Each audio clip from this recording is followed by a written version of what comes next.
तो evening update में हम सबसे पहले बात करेंगे मौसम की। मध्य प्रदेश के 18 जिलों में तेज बारिश का अलर्ट जारी किया है मौसम विभाग ने। श्योपुर, मुरैना, भिंड, दतिया, गुना में ऑरेंज अलर्ट है। ग्वालियर, शिवपुरी और अशोकनगर में ऑरेंज अलर्ट जारी किया है। राजगढ़, आगर, नीमच, मंदसौर, विदिशा में येलो अलर्ट जारी किया गया है। छतरपुर, बालाघाट, पन्ना, शहडोल और टीकमगढ़ में भी येलो अलर्ट है। मौसम विभाग ने 48 से 72 घंटों का अलर्ट जारी किया है। कई स्थानों पर ऑरेंज अलर्ट है, कई स्थानों पर येलो अलर्ट जारी किया है मौसम विभाग ने। भोपाल और इंदौर में हल्की बारिश का दौर जारी है, जारी रहेगा। मौसम विभाग का ऐसा कहना। प्रदेश के 11 जिलों में औसत से कम बारिश अभी भी दर्ज हुई। प्रदेश में रेनफॉल एक्टिविटी पिछले 5-6 दिनों से काफ़ी चल रही है। पूरे प्रदेश का औसत रेनफॉल जो है वो भी प्लस में चला गया है। ऐसे ही आगे भी 3-4 दिन तक ऐसी गतिविधि जारी रहेगी, क्योंकि एक लो प्रेशर सिस्टम भी बना हुआ है और वो बेलमार्क लो में कन्वर्ट होने वाला है। हो सकता है वो भी प्रदेश की तरफ आए, तो रेनफॉल एक्टिविटी ऐसी चालू रहेगी अगले 3-4 दिन तक।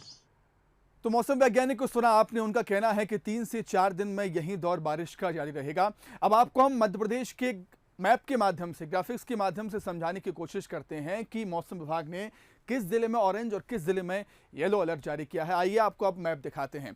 तो देखिए, मध्य प्रदेश का मैप आपके सामने है। कई स्थान ऐसे हैं जहां पर मौसम विभाग ने येलो अलर्ट जारी किया है, कई स्थान ऐसे हैं जहां पर ऑरेंज अलर्ट जारी किया है। तो ऑरेंज अलर्ट वाले इलाके आपको दिखाते हैं। श्योपुर में मौसम विभाग ने ऑरेंज अलर्ट जारी किया है, अच्छी बारिश की संभावना। बात करें मुरैना की, मुरैना में भी ऑरेंज अलर्ट है, भिंड में भी ऑरेंज अलर्ट है। तो ग्वालियर, चंबल अंचल में ऑरेंज अलर्ट यहां पर जारी हुआ है मौसम विभाग की तरफ से।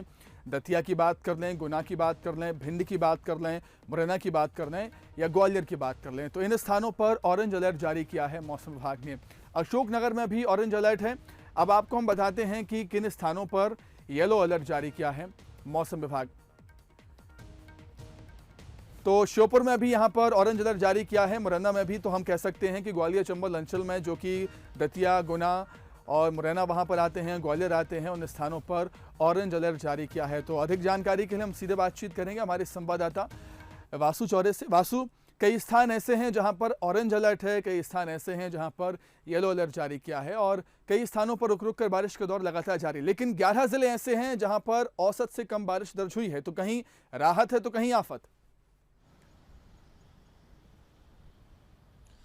बिल्कुल सुमित, आपने ठीक कहा। कहीं बारिश राहत बनकर आई है तो कहीं आफत बनकर आई है। जैसे अगर हम बात करें भोपाल, इंदौर, उज्जैन, होशंगाबाद संभागों की, तो यहाँ पर बीते एक सप्ताह से लगातार अच्छी बारिश का दौर जारी है। रिमझिम फुहारें इस वक्त भी राजधानी भोपाल में हो रही है। लेकिन अगर वहीं हम ग्वालियर, चंबल की बात करें तो वहां पर जैसा कि ऑरेंज अलर्ट भी जारी किया गया था और लगातार तेज बारिश का जो दौर है, जो सिलसिला है, वो जारी है, जिसके चलते जो वहां की चंबल, सिंध, पार्वती नदियां हैं वो उफान पर आ गई हैं। सड़कों पर भी जो नदियों का पानी है, ब्रिजेस पर ओवरफ्लो होता हुआ भी नजर आया। कई गांवों से संपर्क भी टूट गए। तो यहां पर कहीं ना कहीं दिक्कतें नजर आ रही हैं। लेकिन इसके अलावा भोपाल, इंदौर, उज्जैन, होशंगाबाद, जबलपुर, ये वो संभाग है जहां पर अभी बहुत ज्यादा बारिश देखने को नहीं मिली है। हालांकि जबलपुर में भी अच्छी बारिश हुई है। जो जबलपुर में नर्मदा पर जो डैम है उसके गेट खोलने की बात भी आने वाले समय में हम देख सकते हैं कि अगर जल भराव अधिक होता है तो गेट भी बरगी डैम के खोले जा सकते हैं। फिलहाल मौसम वैज्ञानिकों का यह कहना है कि बंगाल की खाड़ी में एक और सिस्टम डेवलप हो रहा है, जिसके चलते 5 अगस्त तक मध्य प्रदेश में इसी तरह बारिश की जो लगातार जो होने की संभावना है वह जताई जा रही है। हालांकि कुछ जिले अभी भी ऐसे हैं जहां पर औसत जो रेनफॉल है वो नहीं हुआ है। लेकिन अगर आप ओवरव्यू मध्य प्रदेश में देखें, ओवरऑल मध्य प्रदेश में देखें, तो जो औसत बारिश होनी थी वो हम एवरेज मेंटेन कर पाए हैं। और आने वाले समय में उम्मीद यही है कि जिन जिलों में अब तक बारिश नहीं हुई है वहां पर भी अच्छी बारिश होगी। जून के महीने की अगर हम बात करें तो pre monsoon activities Madhya Pradesh में अच्छी देखने को मिली थी। लेकिन जुलाई के महीने की जब शुरुआत हुई तो शुरुआती दिनों में जो बारिश नहीं हुई है उसके चलते उम्मीद यही लगाए बैठे हैं वासु कि जिन जिलों में अच्छी बारिश अभी तक नहीं हुई है उन जिलों में अच्छी बारिश हो। वहां के रहवासियों को, किसानों को यहां पर उम्मीद तो यही है। बहुत शुक्रिया आपका तमाम जानकारी के लिए, हमारे साथ जुड़ने के लिए। तो देखा आपने किस तरीके से हमारे संवाददाता वासु चौरे बता रहे थे कि किन स्थानों पर यहाँ पर अभी भी बारिश की संभावना है, किन स्थानों पर बारिश की आशंका है और किन स्थानों पर तेज बारिश यहाँ पर हो रही है। आगे बढ़ते हैं, बात करेंगे छत्तीसगढ़ की। 2 दिन से छत्तीसगढ़ के कई इलाके ऐसे हैं जहां पर रुक रुक का बारिश का दौर जारी है। प्रदेश के नदी नाले उफान पर हैं, निचले इलाकों में पानी भरा हुआ है। कई ऐसे इलाके हैं, कवर्धा बिलासपुर नेशनल हाईवे पानी में डूब गया। छत्तीसगढ़ के कोरबा जिले में सुबह से बादल छाए रहे। मध्य और उत्तर छत्तीसगढ़ में भारी बारिश की संभावना है। रायपुर, कवर्धा, धमतरी, दुर्ग में पिछले 2 दिनों से बारिश का दौर जारी है। अधिकांश स्थानों पर हल्की से मध्यम वर्षा हो सकती है, मौसम विभाग का यही कहना।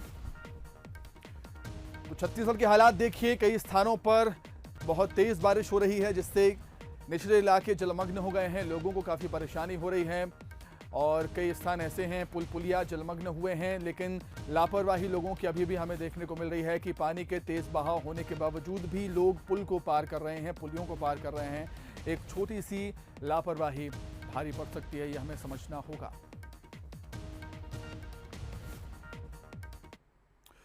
तो आने वाले समय में, आने वाले दिनों में छत्तीसगढ़ में क्या कुछ हालात रहेंगे मौसम को लेकर, बारिश को लेकर, उसे हम जानने के लिए सीधे रुख करेंगे हमारे संवाददाता उमेश मौर्य का, जो हमारे साथ लाइव जुड़ गए हैं। उमेश का रुख कर लेते हैं। उमेश, कई स्थान ऐसे हैं जहां पर बारिश का दौर जारी है और मानसून के एक्टिव हुए छत्तीसगढ़ में बहुत समय हो चुका है। कई स्थान ऐसे हैं जहां पर ये बारिश आफत बनकर बरस रही है। क्या कुछ है अपडेट मौसम को लेकर, क्या कुछ फोरकास्ट?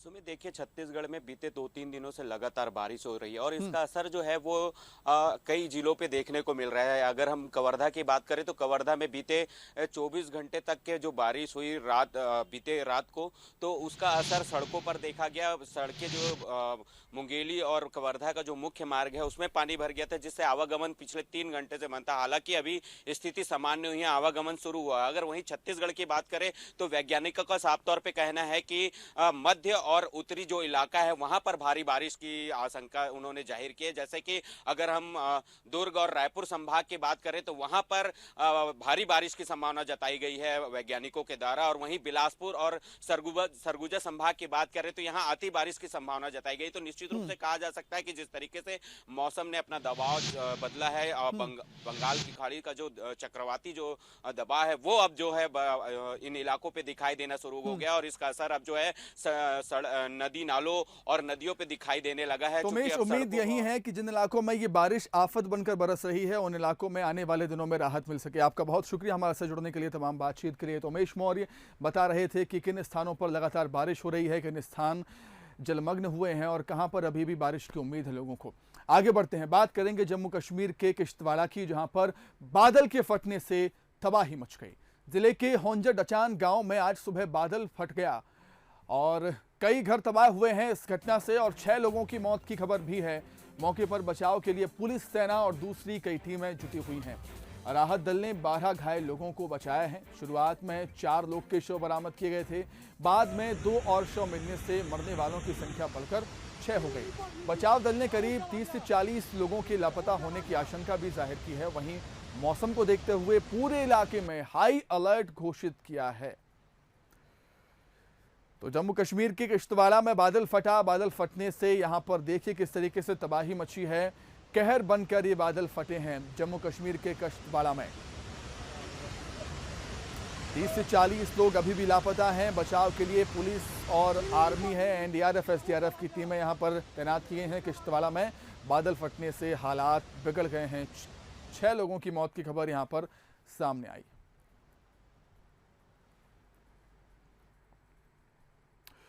तो उत्तराखंड में भी जोरदार बारिश का दौर लगातार जारी है। यहां भी मानसून मेहरबान बना हुआ है, जिसके चलते नदी नाले उफान पर। तस्वीरें आपको दिखाते हैं, उफनती हुई नदी की तस्वीर है, ऋषिकेश की तस्वीरें। आप देखिए किस तरीके से गंगा नदी ने अपना रौद्र रूप धारण किया है और हमने देखा है उत्तराखंड में जब बादल फटते हैं, अतिवृष्टि होती है तो कैसे हालात बन जाते हैं। ऋषिकेश की तस्वीरें हैं, देखिए गंगा नदी का रौद्र रूप आपको नजर आ रहा होगा। मूसलाधार बारिश के चलते नदी नाले उफान पर ऋषिकेश में।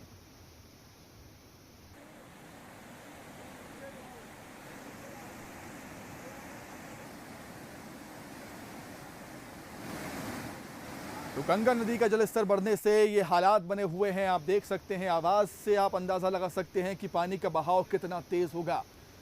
ऋषिकेश की ये तस्वीर हम आपको दिखा रहे हैं। गंगा नदी का जलस्तर बढ़ा है, ऊपरी इलाके में मूसलाधार बारिश हुई है जिसके चलते बाढ़ जैसे हालात बन गए। उत्तराखंड में मंगलवार देर रात से लगातार बारिश कहर बनकर बरसी है। लगातार बारिश से गंगा, यमुना समेत अन्य नदियां उफान पर आ गईं। हरिद्वार और ऋषिकेश में लगातार गंगा का जलस्तर बढ़ ही रहा है। वहीं मसूरी के कैंपटी फॉल में जलस्तर बढ़ने से पुलिस ने यहां पर पर्यटकों के जाने पर रोक लगा दी है। वहां मौजूद पर्यटकों को वापस भेज दिया जा रहा है। कोरोना के बचाव को लेकर पर्यटक स्थलों पर वीकेंड पर जुट रही भीड़ को कंट्रोल में करने के लिए प्रतिबंध यहां पर लगाया गया है। तस्वीरें अब आपको दिखा रहे हैं, कैंपटी फॉल की तस्वीरें हैं। देखिए किस तरीके से गंगा, यमुना का जलस्तर बढ़ा है, इसलिए झरने भी गुलजार हुए हैं। हालांकि ये स्पॉट खतरनाक भी हो सकते हैं, ये जो जगह होती हैं वो डेंजर भी हो सकती है, इसलिए एहतियात के तौर पर सुरक्षा बल तैनात किया गया है। लोगों को पानी के नज़दीक, झरने के नज़दीक जाने से यहाँ पर रोका